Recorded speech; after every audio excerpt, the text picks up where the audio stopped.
दोस्तों आज हम डिस्कस करने वाले हैं आपकी जो लोकेशन है ना कोलिनर्जिक और एड्रेनर्जिक रिसेप्टर के बॉडी के अंदर, वो बहुत कंफ्यूजिंग होती है। उनको याद करना यार आसान नहीं होता है और उसका यूज़ आपका फार्माकोलॉजी एएनएस के अंदर तो आता ही है। बाकी आप मेडिसिन पढ़ोगे, सर्जरी कहीं भी पढ़ो आप, ठीक है, आप उसके अंदर उसका रोल आता ही है कि एड्रेनर्जिक सिस्टम और कोलिनर्जिक सिस्टम के अंदर रिसेप्टर कहाँ पर प्रेजेंट होते हैं।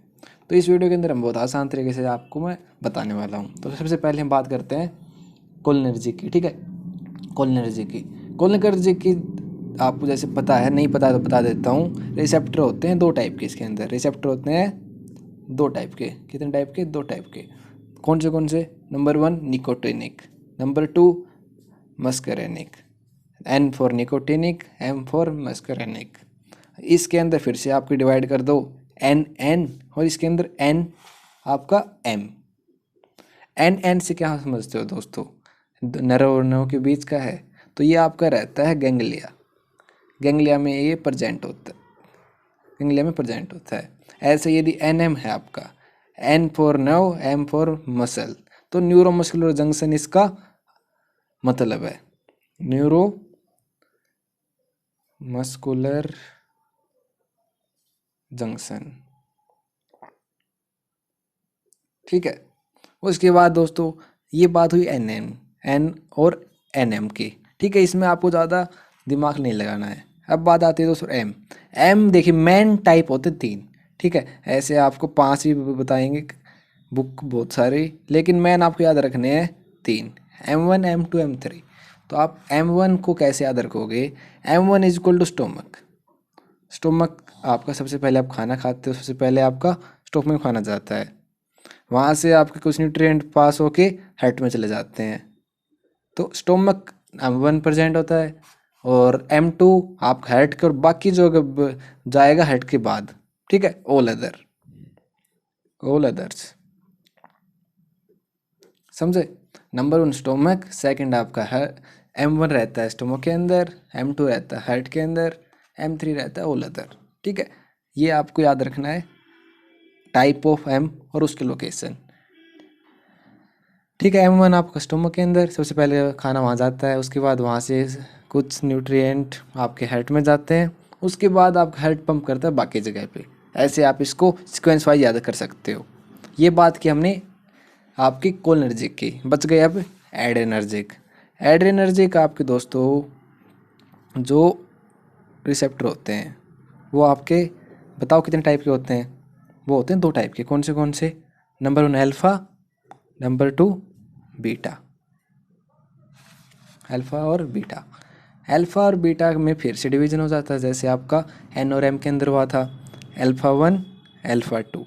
इसके अंदर बीटा 1 बीटा 2 एंड बीटा 3 आप बोल सकते हो।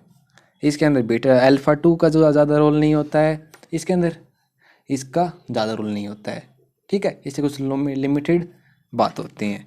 तो पहले हम इन्हीं की बात कर लेते हैं, फिर हम जो बाकी बच गया है उसका बात कर लेंगे। तो नंबर 1 बात करते हैं अल्फ़ा। अल्फ़ा के अंदर दोस्तों जो अल्फ़ा 2 है, अल्फ़ा 2 आप बोल सकते हो कि ये ब्रेक्स होते हैं ना, उस तरह एक्ट करता है। ब्रेक्स मतलब कैसे? देखिए मान लीजिए ये न्यूरॉन आपका, ये न्यूरॉन है, यहाँ से आपके रिसेप्टर पे काम करता है, ये आपके रिसेप्टर है, यहाँ से रिलीज होता है, लेकिन यहाँ पर अल्फ़ा 2 यहाँ पर प्रेजेंट होता है, ठीक है। तो क्या होगा, ये आपका यदि एक्टिवेट होता है ना यहाँ से, तो एक्टिवेट होता है तो इसको रिलीज को बंद करवा देता है। मतलब यदि ये एक्टिवेट हुआ तो यहाँ पे ब्रेक लग जाएगा, मतलब जो आपका न्यूरोट्रांसमीटर यहाँ पर रिलीज होता है ना, वो रिलीज नहीं होगा। तो अल्फ़ा 2 आप याद कर सकते हो ब्रेक। और ये कहाँ पर प्रेजेंट होता है दोस्तों? आपका रिलीज स्टॉप करते हैं रिलीज ऑफ नॉन एड्रेनलिन, क्योंकि नॉन एड्रेनलिन आपका जो न्यूरोट्रांसमीटर होता है एड्रेनर्जिक सिस्टम के अंदर। ऐसे ही बाकी जगह अल्फ़ा 1 का रोल आता है। अल्फ़ा 1 का रोल समझने के लिए दोस्तों आपको पता होना चाहिए कि कहाँ कहाँ मेन लोकेशन होती है अल्फ़ा 1 की। ब्लड वेसल का पता, सबसे ज़्यादा इंपॉर्टेंट ब्लड वेसल होता है। ब्लड वेसल के लिए कैसे याद करते हो पता है? एक ट्रिक होती है ACBD।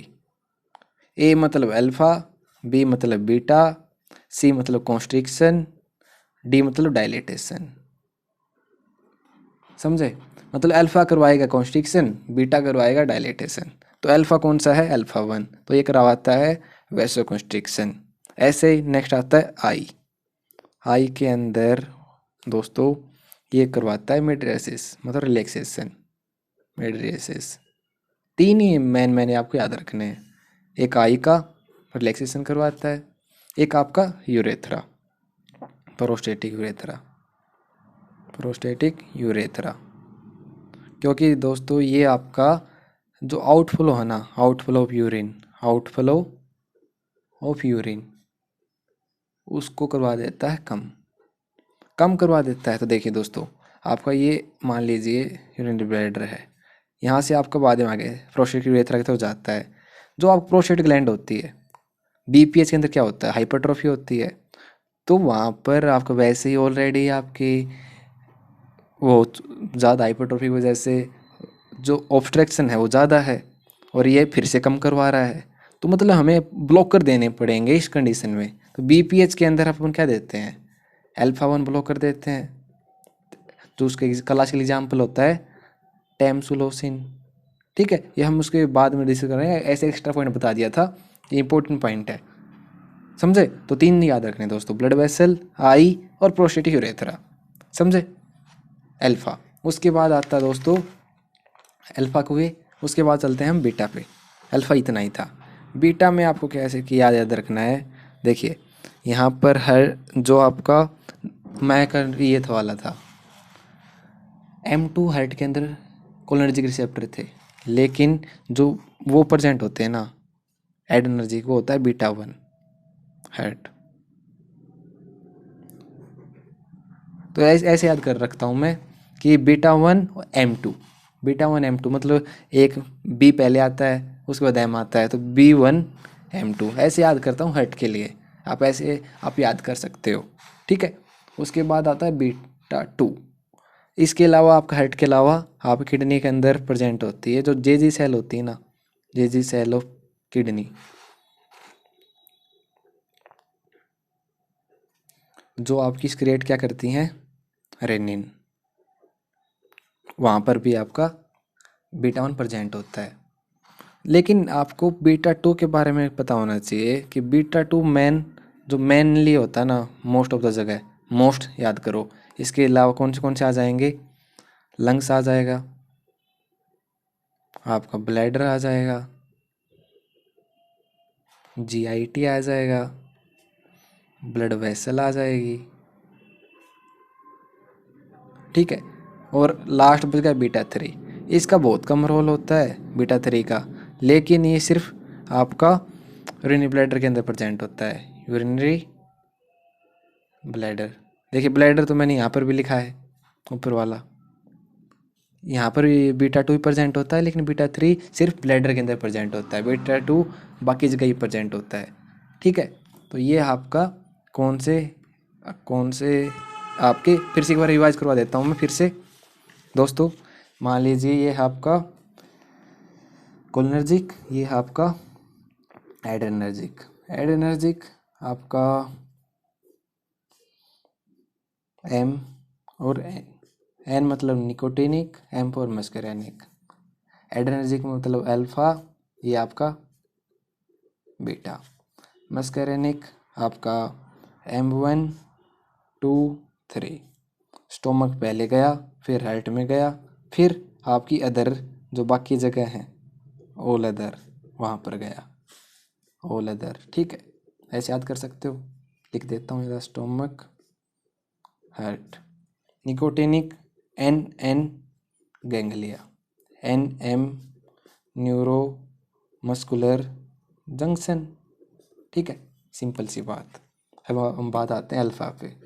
अल्फ़ा दोस्तों अल्फ़ा 1 अल्फ़ा 2, अल्फ़ा 2 मतलब ब्रेक्स, ब्रेक्स से आपको दिमाग जाना चाहिए कि ये स्टॉप करवा देता है, stop release of non epinephrine.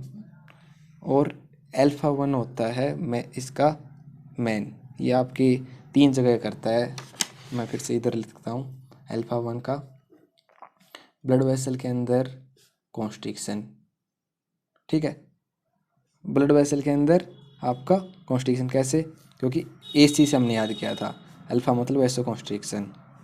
उसके बाद आता है आई के अंदर मिड्रियासिस मतलब रिलैक्सेशन, और आपका जो प्रोस्टेटिक यूरेथ्रा है, प्रोस्टेटिक यूरेथ्रा वहाँ पर आउटफ्लो को कम करता है, आउटफ्लो कम करता है।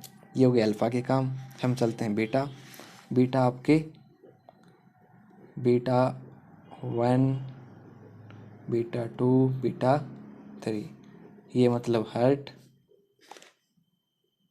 ठीक है, ये हार्ट, ये आपकी मेनली मोस्ट, ये सिर्फ यूरेथ्रा यूरिनरी ब्लैडर के अंदर, ठीक है। या ऐसे आपको ये याद रखने हैं।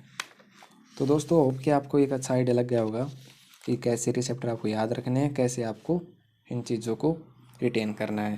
तो देखने के लिए थैंक यू। वीडियो को बस आपको फ़ायदा हुआ है, पसंद आया तो वीडियो को लाइक कर दो, चैनल को सब्सक्राइब कर लो जिससे आने वाली वीडियो का पता चल जाए। तो मिलते हैं नेक्स्ट वीडियो के अंदर, तब तक बाय।